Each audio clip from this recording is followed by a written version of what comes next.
Welcome in our panelist. Anthony Esposito joins us, CEO and founder of Ascalon 6 Capital. Pete Sepp's here, president of the National Taxpayers Union. Gentlemen, welcome, and thanks for coming on. Anthony, we'll start with you. What to make of the CPI report and then the White House really touting it?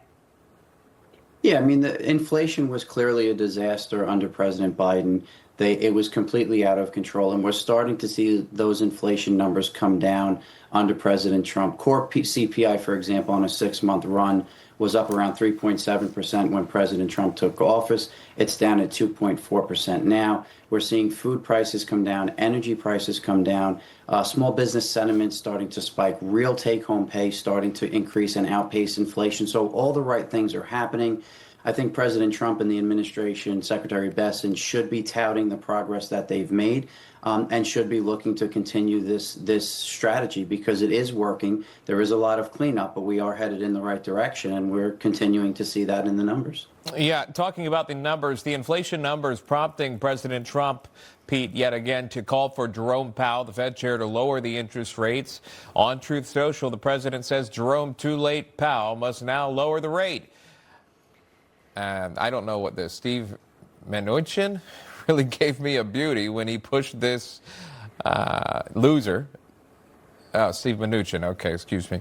But that's his name for him. The damage he has done by always being too late is incalculable. Fortunately, the economy is so good that we've blown through Powell and the complacent board. I am, though, considering allowing a major lawsuit against Powell to proceed because of the horrible and grossly incompetent job he has done managing the construction of the Fed buildings. $3 billion for a job that should have been a $50 million fix-up. Not good. A lot in there. Stumbled through it. Pete, what do you make of it? Well, any government or quasi-government entity has trouble keeping on budget when it comes to construction. I've made a living on TV complaining about those things for years. Now, to the question of inflation, yeah, it looks like markets are betting on a rate cut to happen soon, but the point Anthony made about cleanup is really important here. Small business sentiment is up, largely because of the One Big Beautiful Bill Act passing so quickly, delivering key pro-growth tax relief.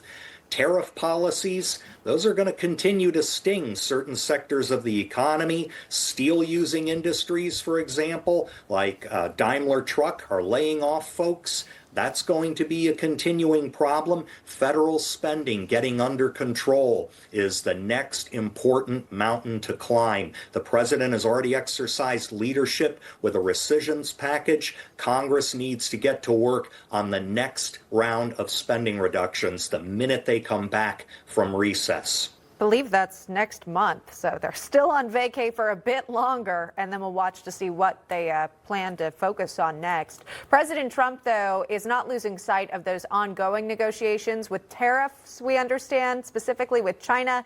He's extended the negotiations. Writing this, I've just signed an executive order that will extend the tariff suspension on China for another 90 days. All other elements of the agreement will remain the same. Thanks for your attention to this matter.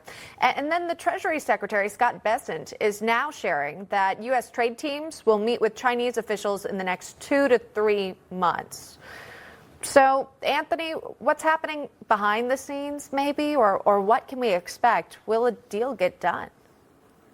Yeah, I'm on the same page I've always been. A deal will get done, but it's going to take a little more time. China is a global adversary. We have a $360 billion trade deficit with them. And we have some real concerns about other issues aside from trade, which are being lumped into these negotiations.